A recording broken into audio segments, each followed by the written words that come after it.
welcome. If you've never joined one of our Montessori town halls, we're happy you're here for the first time. We host these every single week. They're always at the same time on Thursday from 1:30 to 2:30 p.m. Eastern. We make it a free space for Montessori leaders to come together and discuss important school leadership topics and just to have a space for support. We know it can get lonely at the top, and it's important to have a space where you can connect with other school leaders, to exchange ideas, find inspiration, and just ask questions. It's great to be in the Montessori space because it is a space that is very helpful and generous. So we're happy to see some regulars here all the time and then some new faces. So welcome.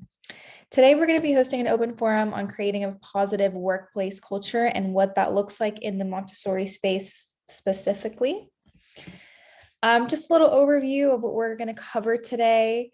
Like I mentioned, this is an open discussion, so we really want to hear your ideas, your thoughts. We're also going to be sharing resources and some ideas of our own, but it's a space for collaboration. And yeah, we'd love to hear your solutions for creating a positive workplace culture.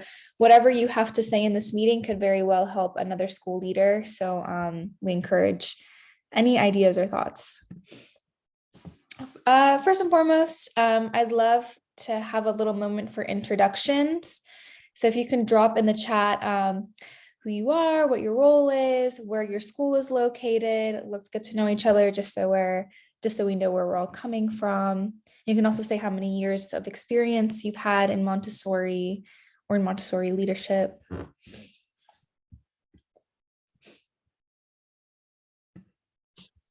I always feel like we should have music while we wait for people to drop in. Right? Jeopardy song or something. I see Jennifer, welcome. Assistant head of school from Alexandria, welcome. Nicole from Seattle, great. We've got two ends of the country there, that's great.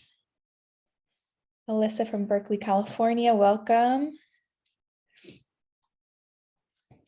Renee from Canada. Wow, great.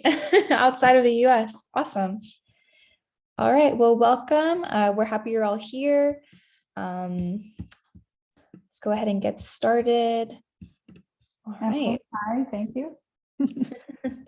So first and foremost, I want to take a moment for everyone here to kind of just picture what your ideal workplace looks like. Ask yourself these questions. What kind of people are on your team? What does the environment feel like? As Montessorians, we talk so much about our classroom environments. What does the workplace environment feel like to you? What should it have? What elements should be there? How are people interacting with one another? How are you leading as an administrator or head of school or assistant head of school? How are conflicts being handled or resolved?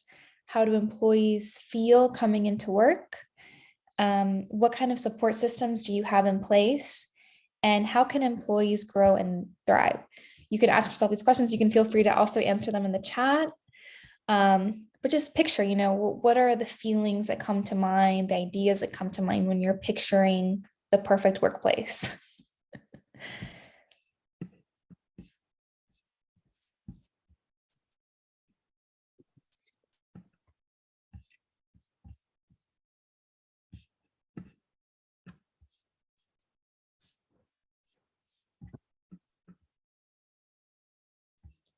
I'll put collaborative, definitely.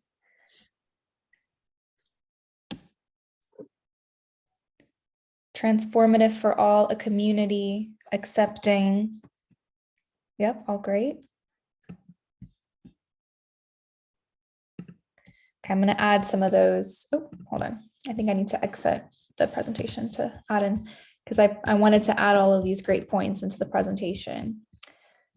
So feel free to drop more in the chat and we'll kind of create our vision of, where's the chat? Okay.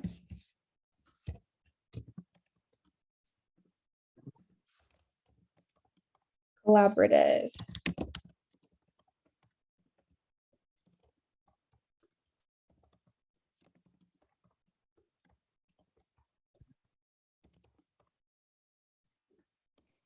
Maybe transparent.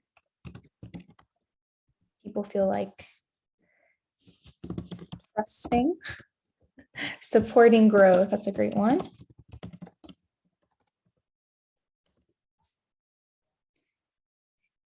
Maybe a peaceful environment. I know that when you work in a school, anything can happen and it's not always peaceful, but you have pockets of peace throughout the day, perhaps. I'll put that.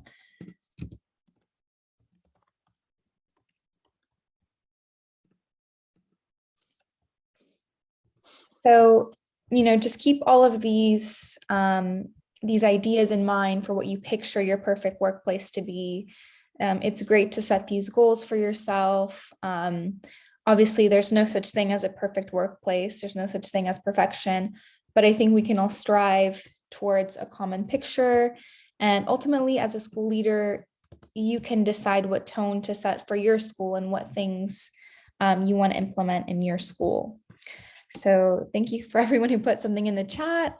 If anything else comes to mind, I'll go ahead and add it to that slide later. But I thought it would be nice to kind of just see where everyone is, what they're picturing. It seems like a lot of Montessorians are kind of in the same place when it comes to their vision for a perfect workplace.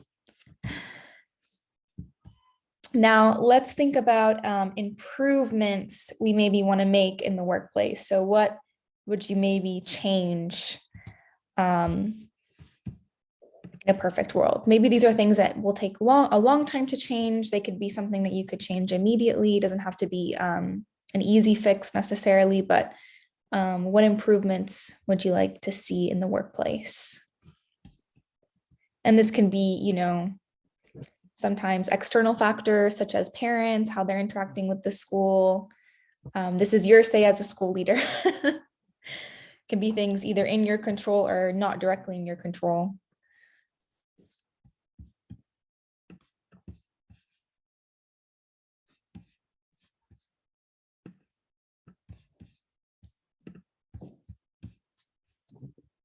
Do you maybe feel like you may not have enough time to do all of your tasks, your staffing and scheduling from Jennifer?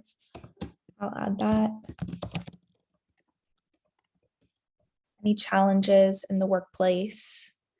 Maybe how conflicts are approached in your school. Maybe you've really mastered how to approach conflicts.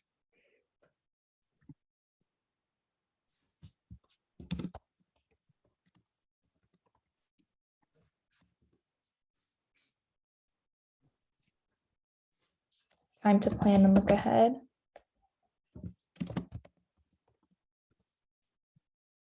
Great.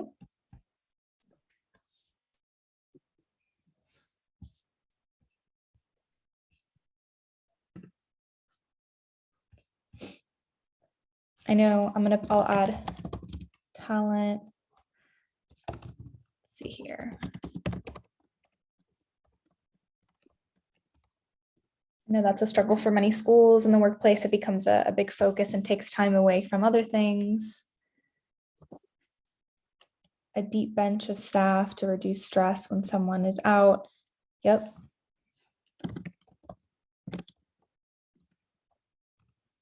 Having backup, yep. Program cohesion. Finding time for connectivity. Yep. Improve training.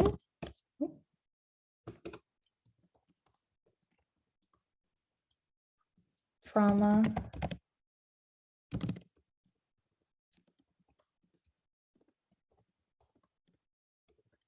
Burnout as well. I know they're different, but they kind of they kind of connect. Professionality with new staff, getting them kind of in the rhythm of your school for sure. All right.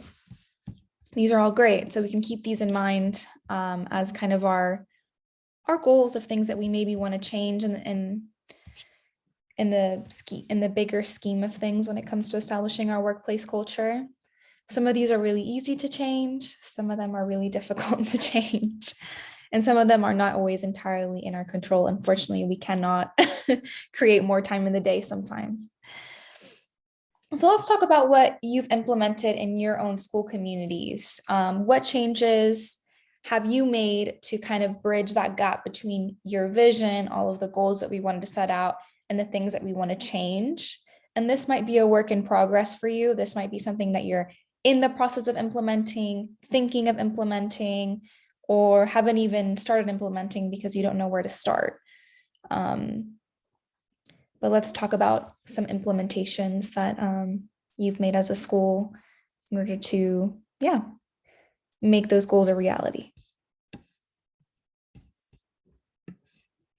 I know some schools, when it comes to the trauma of COVID and burnout, they've instilled some level of flexibility with staff or mental health days. Has anyone tried things like this?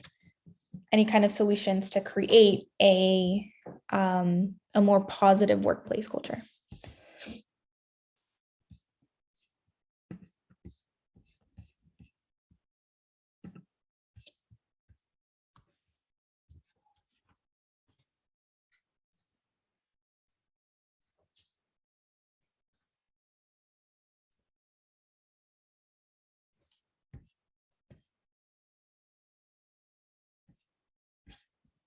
I know Camille mentioned a deep bench of staff to reduce stress when someone is out or allow for breaks.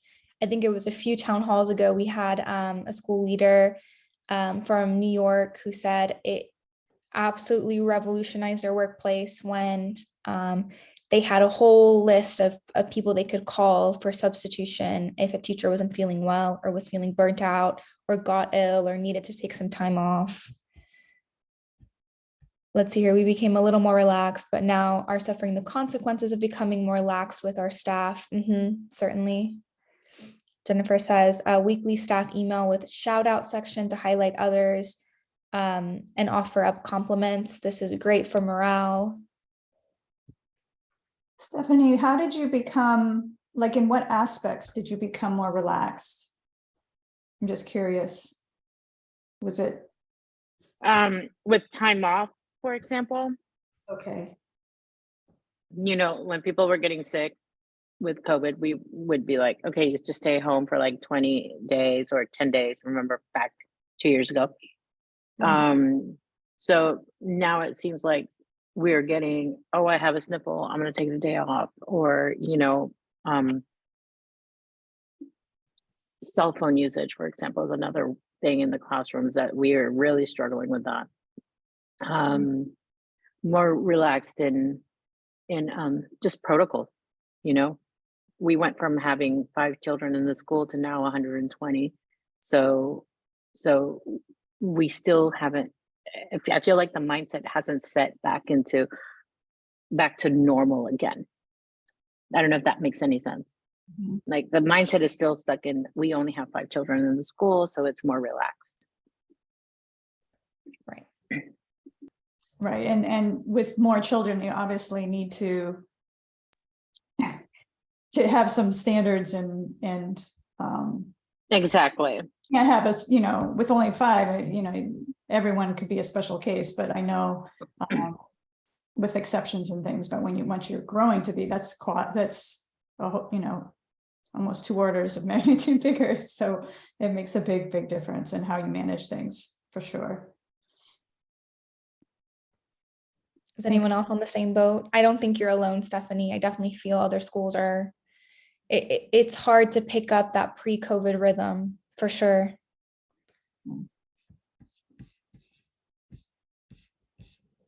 And COVID isn't gone completely either. So, you know, we are so, you know, tired of it and fatigued by it, but it's still there. So you can't completely discount. Exactly. And right now we're having like RSV again and hand, foot, mouth again and the flu. So we're dealing with newer illness. So not newer, but you know, they came back. I feel like they came back. They took a little break. Now they're back. Right.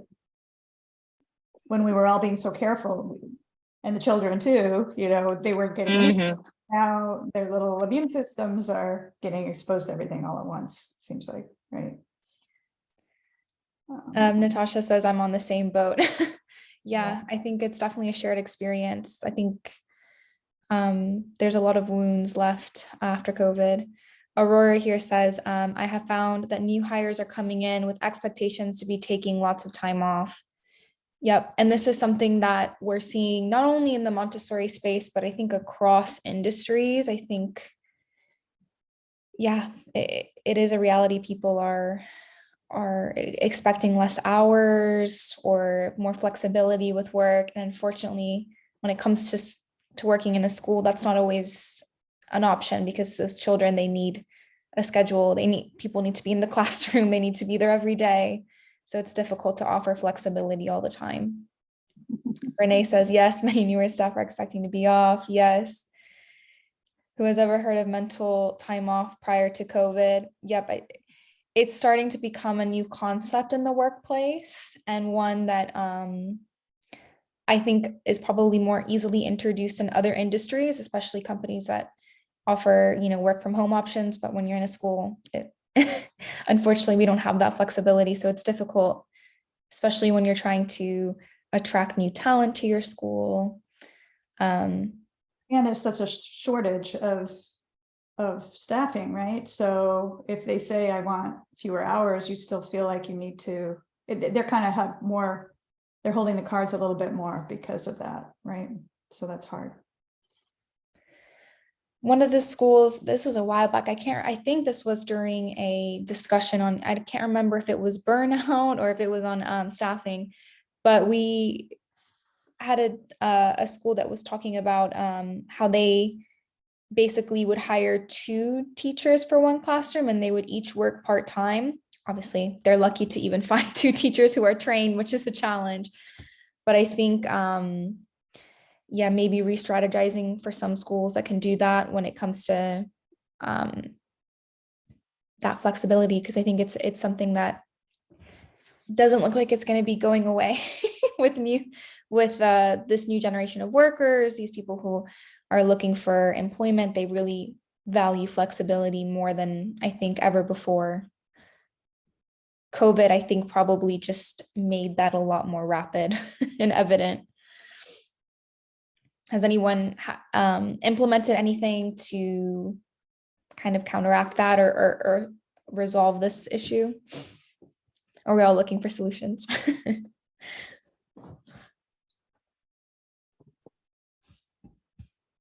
Well, I have a few suggestions when it comes to creating a more positive working culture moving forward.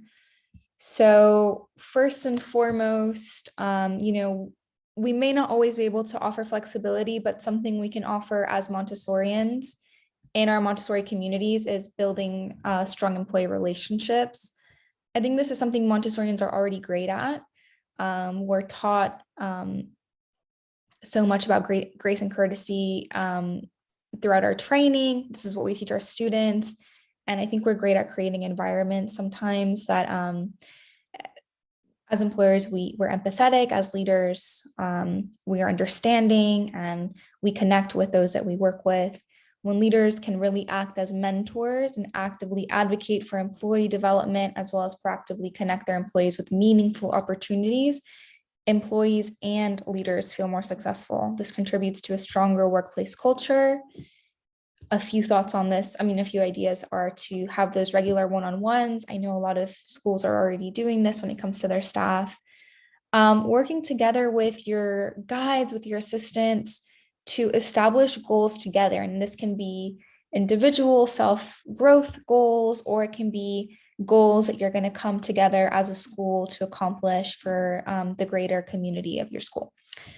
Recognizing accomplishments. I know someone in the chat said how they're recognizing accomplishments in those weekly emails, things like that pay off.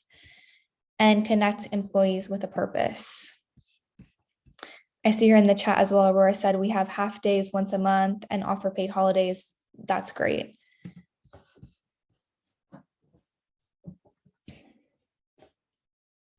But here are just some ideas for those strong employee relationships. If anyone has any ideas or things that they have implemented specifically for building those strong relationships, feel free to drop that in the chat. Anything that's worked for you in your community. Or if anyone has any questions about this. feel free to ask. You can unmute yourself or you can ask in the chat.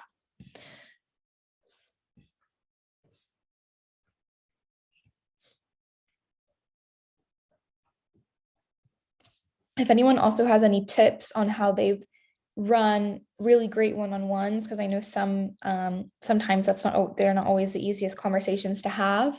But if anyone has had any aha moments during their one-on-ones with employees or something they'd like to share.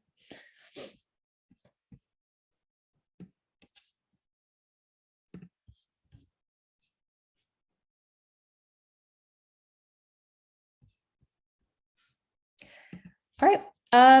Oh, here's something in the chat. Saying thank you at the end of each day to each individual teacher as they leave. Yep, all of these things, practicing gratitude is important. Alyssa says, I just brought in someone to facilitate community building activities with the core family classroom teachers. That's great. I know team building activities are important. So if you have that ability, touch the walls every day, go into each classroom and show your face and give a smile. Great tip from Jennifer there. Natasha says, I do a check-in around the school when I come in and leave. Great. I know one of our leaders at another meeting said that sometimes when they know that a teacher has been working with a child who's been difficult or testing, sometimes they step into that classroom for 15 minutes and say, go take a breather, I'll cover you for 15 minutes, and then the teacher can come back in the room. So if you have time in your day to do that, that's great. It shows that you're listening to your teachers, you're there to help, you're there to support, things like that. Another great way to kind of create a lasting positive working culture is to celebrate success. This is becoming more and more important. I think that when employers regularly show appreciation for their employees, many good things happen. It raises employee engagement, gives people a sense of belonging, builds community, and can help attract and retain talent. None of us, I don't think, went into the Montessori space to get rich. I don't think that's why we're here. We're here because we know our work is impactful. We believe in the Montessori philosophy. We want to inspire a new generation of children who love learning. We do it for a sense of accomplishment. And when you feel that those accomplishments are being recognized in your place of work, it just makes you so happy, and it makes you like you belong to such an important movement, such an important community. This will reward you as an employer time and time again. I see her in the chat. I also do a weekly 15-minute meeting between toddler leads and primary leads to bring cohesion. That's great.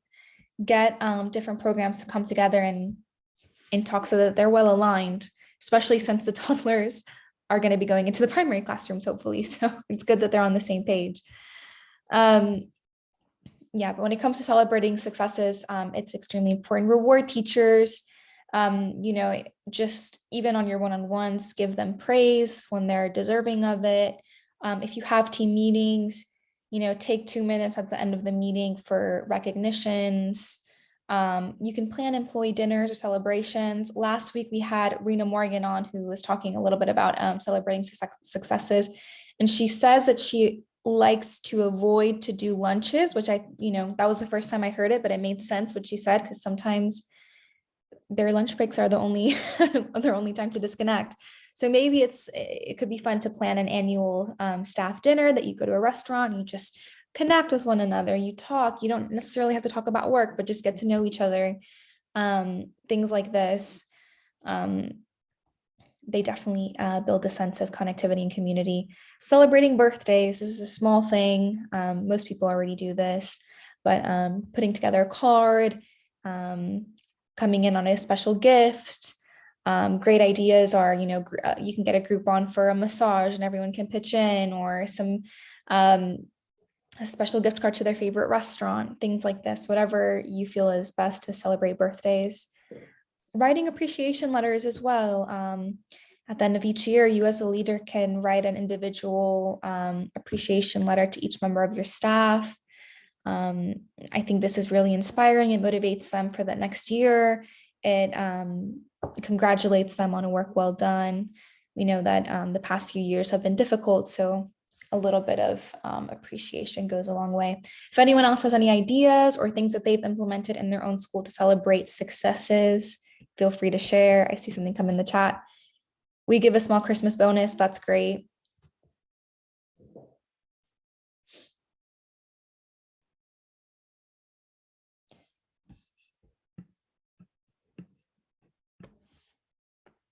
Any type of celebration. It could be small, or it can be, you know, a bonus. I think that it's noted.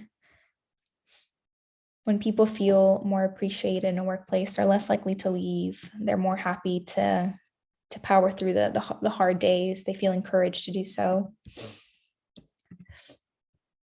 Another great idea for creating that positive working environment is to create positive experience for your employees. It's important to create a workplace culture that welcomes employees and creates opportunities for joy, connection, and accomplishment. This is what I referred to earlier as creating those pockets of peace for your staff. I mentioned that, you know, if you have a teacher who is really struggling with a child or is having a hard week, you can come in, say, you know what, you can have a cup of coffee in my office, take a 10-minute break, and then come back into the into the classroom. That can make all the difference sometimes. I see here in the chat, love the end of year appreciation letter idea. I'm glad. I just think those personalized touches, they make a difference. And it makes people feel like their hard work doesn't go unnoticed. Here, Jennifer says, we have an employee celebration committee. 2 of our teachers set up and plan happy hour every month or something for us just to get together. I love that you delegated that and you brought in your members of staff to plan things like that. That's great. It shows that you know, I think that's something that we sometimes struggle to do is delegate. So it's great. Not everything has to fall on your shoulder.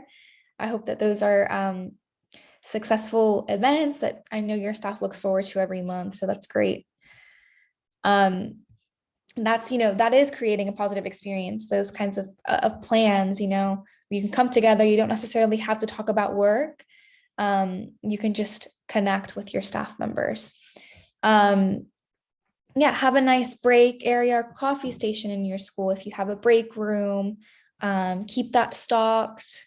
You know, maybe once a month, bring in free breakfast and have that in the coffee area for your staff, just so that you know, on the first Monday of every month, we don't have to, you know, our breakfast is going to be waiting for us. That's something to look forward to. Allow guides to take small breaks throughout the day. You know, even if they feel great with their assistants, they can just step out of the classroom for 5 minutes to breathe. Sometimes we need to regulate ourselves. We don't want to be on survival mode in the classroom as guides. We want to be calm. We want to be able to feel confident in our teaching. So sometimes those small breaks, it can make a huge difference in your overall workplace. If anyone else has any ideas for how they create pockets of peace, either for themselves as school leaders or for their staff, feel free to share. I think these are important things to offer. I see here something in the chat. We do an annual undercover gift giver right before winter break, like a Secret Santa, but not Christmas focused. That's great. It's all those things that, you know, they spark conversations between your staff members. It builds a sense of community. It's generous. It allows people to check in with one another. I think when staff feel supported and comforted by their workplace, they're so much willing to give more. All right, give employees autonomy. I know someone in the chat said about this, how they created a committee to plan their employee events. This one's a win-win. When you give your employees more freedom and the ability to take ownership of their role, it allows you to focus on your own and for them to build confidence and experience. Number 1 is delegate. This is super important. Don't be afraid to offer new responsibilities when appropriate. If you see someone who's really invested and really loves to plan events, organize things, maybe they'd be great to help you organize the annual employee dinner or the annual employee appreciation event. I mean, I think this is pretty self-explanatory because we're Montessorians. Guide, don't tell. We do this in our own classrooms. But I think when it comes to leadership styles, it can really help to offer guidance and allow people the ability to, have a sense of decision making in their own classrooms. Obviously, you want to be checking in, you want to make sure everyone is aligned to your overall school mission. But when you allow your staff to have that sense of autonomy, of control over certain aspects of their work, it can make a huge difference with how your workplace feels.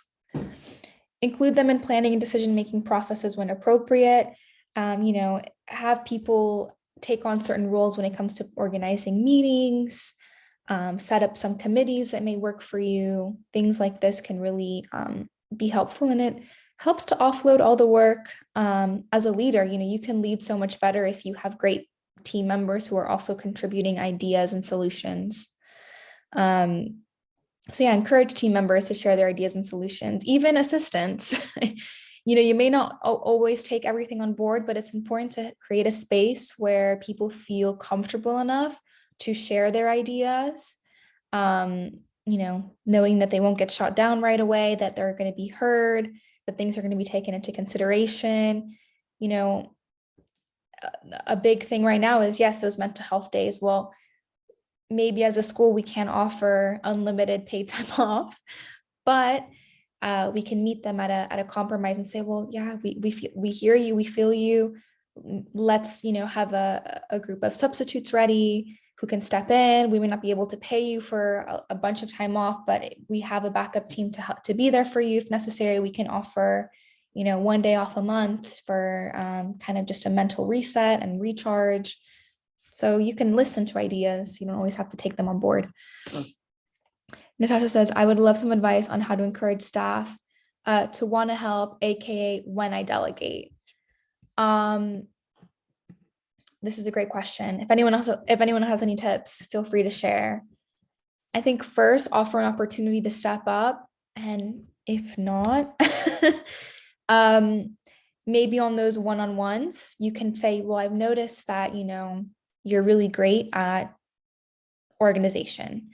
Maybe you want to be in charge of this. I'm just asking, I'm not telling you, but maybe you could be a great fit for this. Amy says, ask for help, don't assign tasks. Yep, that's a great approach.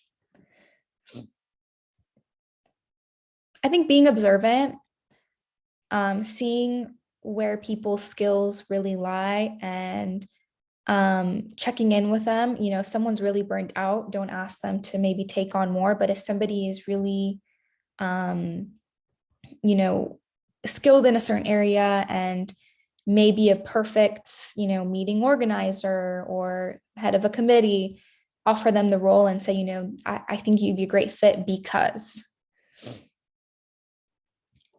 Unfortunately, not everyone's always going to volunteer. And also reward those who do step up, give them a little extra appreciation for taking on more voluntarily, recognize those accomplishments. Also, I think by offering guidance, say, I'll be there to answer any questions as you step up to this new role. I just think that you'd be really great, and it'd be an opportunity for you to develop even more skills on this area that you're already so great at and you're showing a lot of promise in.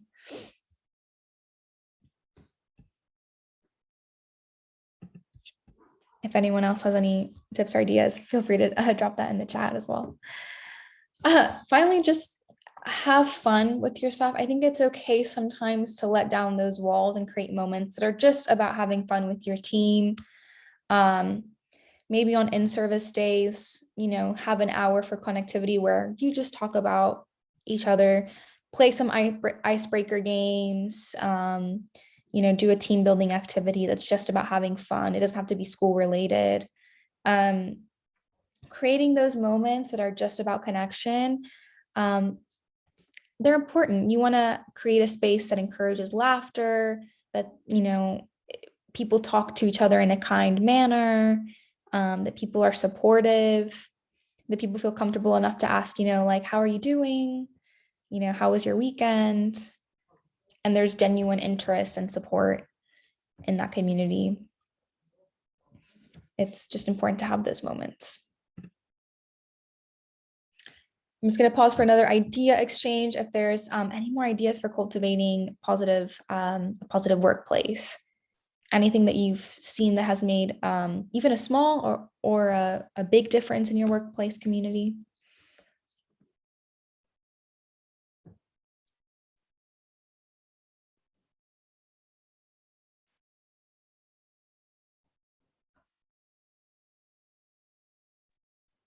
One thing that we started doing in our lower elementary, our teacher has a sharing basket for the students. And over the course of the week, they bring in different things from home, some pictures or things that they're proud of or a memory.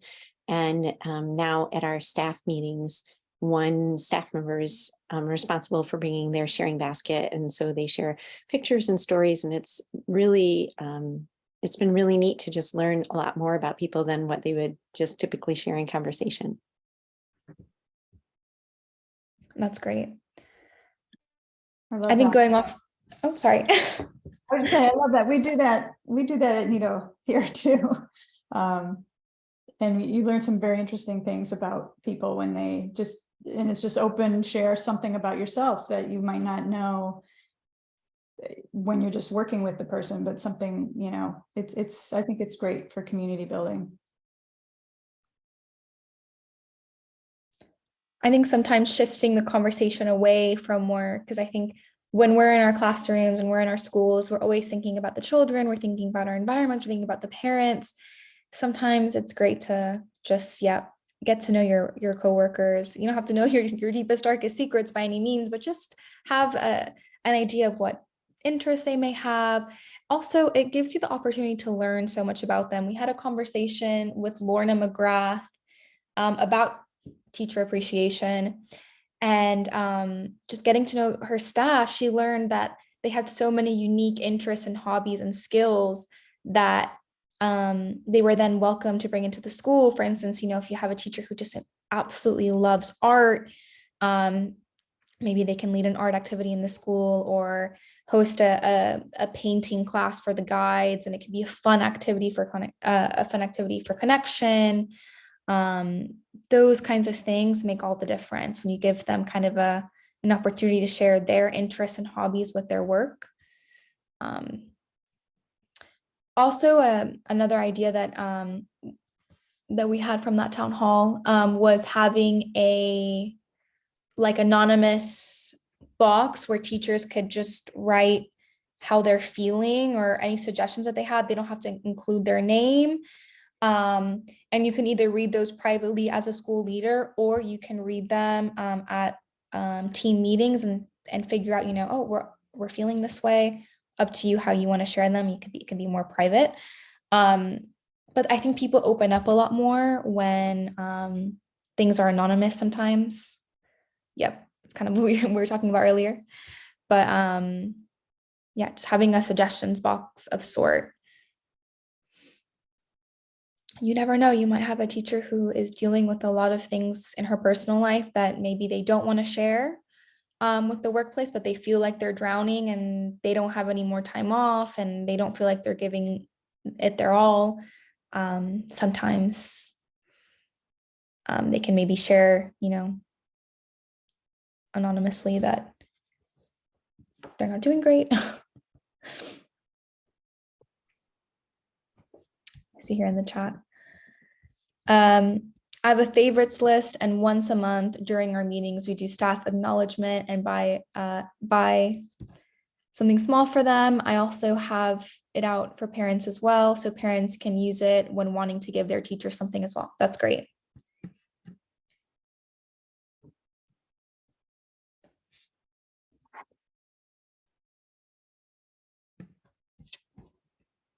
Any little thing for appreciation, I think, goes a long way. We have a pretty robust parent group, a parent committee. We created like an events/parent committee, and this year we're kind of delegating it to them to help us further support the teachers. So every month they have something planned. So for example, like for November, on the Tuesday before we leave for Thanksgiving break, they're going to do a potluck. And then in December, everybody gets together with their classrooms and does like a big teacher gift.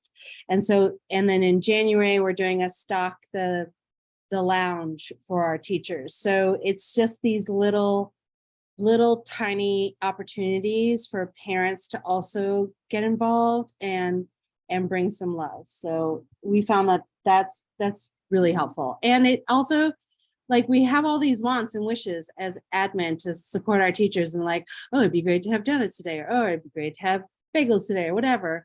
But that carrying that mental load is sometimes very difficult. So to have to bring in parents and rope them in and have them also delegate to the classroom, so it's not just on like 2 parents, has been really helpful. 100%. That's great, Jennifer. Yeah, it's great to bring the parents in as well. I think it gets them excited to be a part of the community because they're giving back to the teachers. So it's a win-win. That's a great idea. Well, and they're also personally connected to that teacher because their child's teacher. So when you take care of the teacher, obviously, the classroom's going to thrive a little bit. So they have a personal buy-in and a personal reason to kind of help you support the teachers, because everybody wants the teachers to be happy. We agree. We all agree on this. So it's kind of allowing the whole community instead of just letting it rest on us. It's been great. 100%. I guess if there's one takeaway from this call is don't be afraid to invite your community to help you cultivate that workplace environment and teacher appreciation. Delegate. It doesn't all have to fall on the leaders.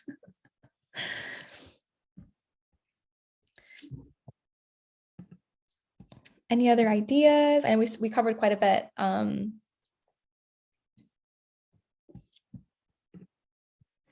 All right, so some short-term goal setting. So what can we start doing now? These are things that we can, start doing tomorrow if we wanted to. Plan a meeting for connection, whether that's a team meeting or just those one-on-ones. You can offer the one-on-one check-in. As I mentioned earlier, create the anonymous suggestions box. I think this helps because it allows people who maybe don't feel fully settled into the workplace just yet, but maybe have a few suggestions to open up. And you don't have to take everything on board, but you can see where people are at and what they want out of a workplace. You can understand them better. We also know that people are changing. Desires from what comes from the workplace are changing. So it's good to always be aware of what's going on. Talk to your staff about what they would like to see from their workplace. 100%. As I mentioned, values are changing. Establish traditions in your community. Every school is going to have their own traditions, whether it's birthdays, employee celebrations. Also for onboarding, don't forget to onboard your staff. I know we're in a kind of a staffing crisis in the Montessori space. I'm going to use a crisis word because I feel like we talk about staffing so much and it's such a struggle to find trained guides. But I think that when you do have new staff to welcome in, it's so important to onboard them in a way that sets the tone for your workplace. Really get them familiarized with the mission, welcome them, make sure they get to know the team, who they're going to be working with, and what it's like to be a part of your community. And start delegating. If you're not doing this already, organize a committee, assign other people to do things for you, because ultimately you want to be running a well-oiled machine. You don't want to be having to constantly oil everything yourself. That's draining. You already do so much as a school leader. Make sure everyone kind of pulls their weight. They're going to feel more accomplished. They're going to feel like they're a part of something bigger. So it's great to delegate. Then we'll look at more long-term goal setting. This is kind of our realizing our vision, everything that we talked about in the beginning of the meeting, that list that we made, what goals can we start implementing to get there. Take time to understand the current social, economic climate. Unfortunately, it hasn't been a great few years. It feels like people can't catch a break. The good thing is we're all in it together. If there's one silver lining, it's important to really be empathetic during this time, check in with staff, and be prepared for burnout. I think that's something we've all kind of learned to become more adaptable to, because it's a reality in pretty much every school community. Every person who's joined this call has had a guide who's felt that, or them themselves who have felt this. When you take your time to kind of understand what's going on, where the values are, it allows you to understand your employees so much better and be able to connect with them. So this is something that never stops. That's why I put it under long-term goal setting. You always have to be attuned to what's going on. And the workplace should be a place where you can come together to work on your school mission. You're creating change in your community. You're cultivating the future. So it's important to be aware of what's going on. Secondly, establish an unspoken workplace set of rules that create a lasting culture in your community. So you want to create a workplace that is so attuned with why they're there that people just understand what's expected of them without you having to constantly repeat it. It's going to take time to get there. Not everyone's going to know right away. This is why we onboard. This is why we have our check-ins. This is why we have our team meetings, why we celebrate successes, so that it becomes so ingrained in our community that everyone knows, this is our place to thrive. This is our place to grow. This is what's expected of me here. I know someone mentioned earlier in the call, they're having issues with like phones in the workplace, things like that. Those are issues that they're difficult to tackle. But I think that when you're really emphasizing it, especially on the onboarding, you don't allow it from the get-go. You're not lenient with those things. And I know it's difficult because I think that everyone is very much glued to their phone nowadays, but things like that, your goal is obviously to create such a great and strong workplace culture that you don't have to revisit these things over and over again, hopefully in the future, in a perfect world, of course. Hire community members who want to share your mission. And this comes, obviously we're not always going to have the ability to be picky choosy about who we hire, especially when we're facing a trained guide shortage. But that's where mentorship comes in. We can really mold people into being community members who are team players, who are willing to go above and beyond in the workplace, who are passionate about what they do. So, it may not be that way from the day that you hire them, but you can definitely serve as a mentor. You can work as a team to shape those people and to create an environment that is a positive working environment. Work to include team members and be more transparent. This comes through delegation. This comes with, letting staff know where you're at, being vulnerable with them as well. I think as a leader, a lot of our staff come to lean on us, and sometimes it's okay to say, I don't know right now, but here's what I'm going to do in order to help resolve the problem. I'm going to need some time. It's okay to not always have the answers. I think a lot of us have learned that during COVID. It's okay to be vulnerable, but I think that transparency goes a long way. When you're vulnerable, your staff can feel a little bit more vulnerable and be more transparent with you as well. Offer benefits that would be meaningful to your team. They may be different in every community, depending on where you are, what kind of staff you have.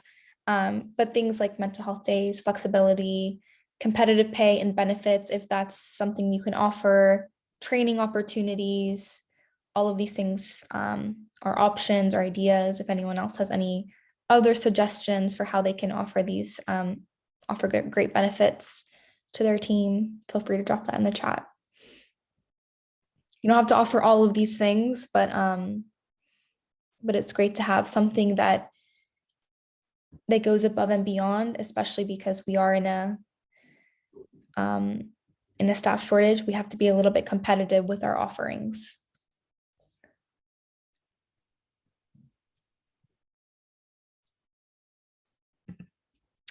I also want to share some resources.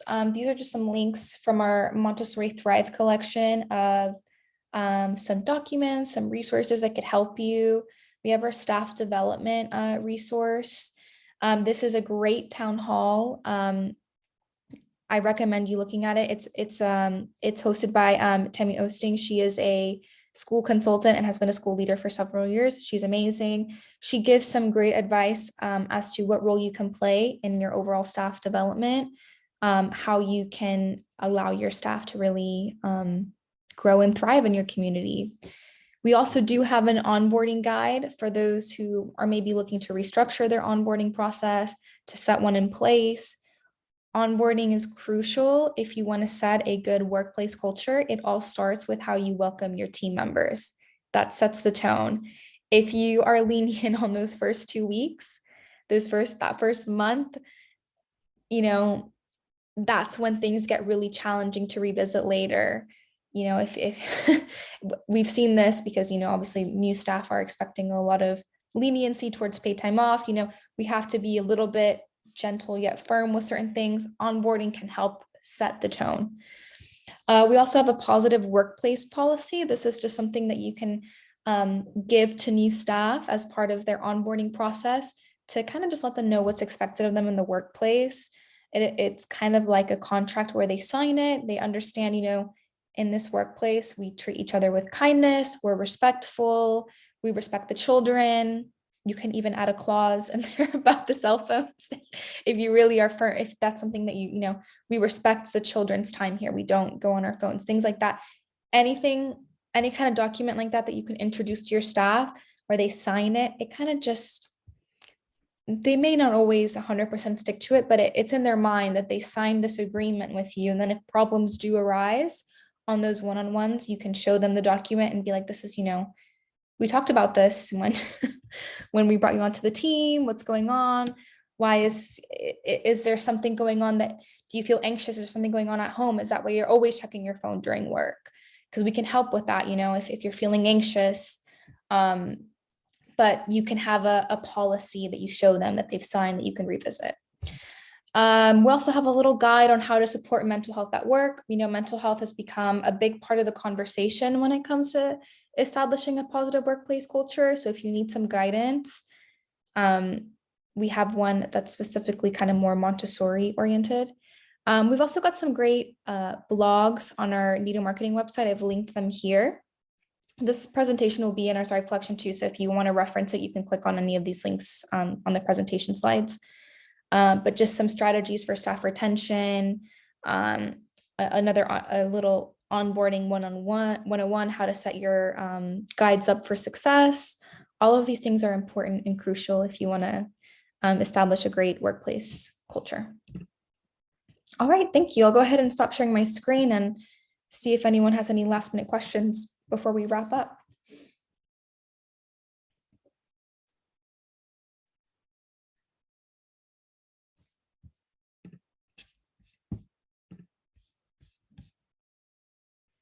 See some thank yous. Thank you all for joining. Here, Renee asked, what are some ideas, initiatives that your parent committees are willing to take on? How did you get parents more involved in joining parent committees? Great questions. If anyone is running a parent committee right now and has any suggestions for Renee. So we have a lot of parent committees. We have a garden and grounds committee. We have that events and teacher support committee. And then we have some like on the horizon, like looking towards the horizon committees, like a development committee and a new building committee. And we put it out there. We put it out there in our newsletter, just say, and then we put it out there in our information sessions too. Before they even started our school, we say that parents are a huge component of why we are successful, because they are involved and because everybody tries to become involved. And we just put it out there. We're like, yep. And people join committees, and that's how we do it. And so it's not a request or a plea. It's kind of like this expectation, recognizing that not everybody's going to do it, but they can participate when they can. So they might not be able to be on the committee, the gardens committee, but can they show up for garden day? Yes, they can. Absolutely. That's great. So those are the things that we put out there, is that we have a few that are like, yes, I can take on this leadership role for this committee, and then also kind of rope in and put it out there and invite people to come. So that's kind of how we do it. We tell the parents that we lean on them to be that third leg of the child's, of this educational experience in this journey. So we just kind of, and we put out an interest form at the beginning of the school year through Google Forms. We put it in our newsletter. We describe everything. We describe the responsibilities so that there's nothing hidden that we're like, oh yeah, by the way, you're running this gigantic gala. We're just like, this is how we're going to do it. And we really want to be successful. And we're really leaning on our parent committee because they are a part of it, and we rope them in, and we also tie it back, because it all is for what? It's all for the children. Why are we all here? For the children. We all have the baseline, same things that we want to get accomplished through the school year, which is have a successful school year with all the children, have them be happy, safe, and healthy and learning. And so how else can we hype up everybody else to really, instead of having it drag along, be encouraged along. So that's kind of our mentality. I don't know if that's helpful or not, but that's what we do. That's great. Renee says thank you. Stephanie had her hand up briefly. I'm not sure if she had a question. Yes, to Jennifer. I just wanted to ask Jennifer, do you do sign-up sheets for these, or do you just, let parents know at the beginning of the enrollment process? Sure. So so internally we decide what is it that we want to accomplish this year, and our what is it that we want to really need. Where are we going to need some help? So we decided the gardens and grounds is a big one, and then our events committee, like onboarding new parents and supporting the teachers and all things party related, basically, and then if we could clone ourselves, basically the question was, if we could clone ourselves, what would we be doing? What would our clones be doing? And so we created like a description of what it is that we have envisioned, and we put it out there in the newsletter. I created a form on Google Forms to send out. It's just a committee interest form. Which ones are you interested in? And oh, by the way, here are the descriptions of that. And how do you see yourself becoming involved? Do you want to just be looped in? Do you want to head something? Do you want to be a representative for the classroom to this committee? Like, tell me what your level of comfortable interaction with this committee would be. And so we send that out. And so anytime we just recently had, last month we had one parent teacher conference day, and the Grounds and Garden committee was like, look, we need to clean up this garden. So we're going to do a little fall festival. And I'm like, that's great. How do you want to do this? And so they created a sign up sheet that says, hey, we're doing this fall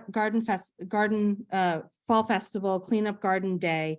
It's all led by parents. We need parent volunteers. Can you bring in snacks? Can you come help out? And they created it, and we just push it out to our school community. So, we are involved in all the meetings, but it's not led by us, because we will also lead directly with whomever has been not assigned, but like whoever is in charge of that committee. So that's how we do it. We put out signups, we put out interest forms, we just kind of inundate with them with a whole bunch of information. I'm like, hey, which one do you want to join? With this expectation that you're going to join one, maybe. So that's how we do it. Yeah, I can share how we used to do it at our school too, is at parent orientation, we would have clipboards out for each committee, and it would just they would get passed around, and it's more like, which committee are you going to join? Not, do you want to join a committee? So, and they're varied, and we would have a chair and a co-chair every year, these are parents, so that they, as they were on the committee, they would become the co-chair, and then the following year they would become the chair. And so that would be like a rotating responsibility. And then each committee also kept a literal like binder, and this could be online too, but that they would be taking notes, or, if it's something big like the annual gala, there's a lot of organization involved with that. So it would just kind of be recording what they did so that the following year, there's some continuity. And if you, have a whole new group of parents, hopefully you don't, because you have this process in place of a chair and a co-chair, and there's some continuity there, but at least there's also a record of what happened. And so they know kind of what went before. It doesn't mean it has to be exactly the same every year, but just to understand, what the committee did. And similar ones that what Jennifer had, building and grounds, fundraising, the annual fund, break it up so that there's no one committee that's doing a lot, it's broken up. And it is the best way to form community, really, with your parents, because when they work together and work on projects and things, we had a yearbook committee when our parents took over doing the yearbook. And anyway, that was just another thing. But we really did literally have the clipboards out at parent orientation, so that it was, which one are you going to sign up for? So that was effective. So Yeah, we did the same thing. So I saved the Google form, but also I printed out on back to school night. I was like, don't forget to sign up for a committee. Right. So we catch them at every angle. And then, like you said you had a binder. We've moved all of it online. So there'll be a Google folder where people just drop stuff in, and then we share it with the committees. So, whether it's like clip art that we want to be consistent through all media, or it's meeting notes, or it's the, sign up printout, or whatever it is. Yeah. So yeah, it sounds the same. Absolutely. yeah, absolutely. And we did have an admin that was like an advisor on each committee. So like you said, exactly, they're not running it, but they're just kind of sitting in, or just to kind of make sure that things are on track. But you're not, the admin person is not doing any of the work. They're just advising it a little bit. So great. We are up to and a little past the end of the hour here. So Well, great. thank you so much for everyone who joined and who contributed to the discussion. We had some really great ideas and thoughts from everyone who joined. So thank you so much for that. Yeah, we'll be back next week with another town hall. So we look forward to seeing you there if you're free. I know someone asked about this in the chat, but if you want to see the recording of this or reference it for later, it'll be on our YouTube channel. So if you want to watch that back, it'll be there for you. I put the link in the chat. All right, everyone, have a great rest of your Thursday and take care. Thank you so much. Thank you. Thank you.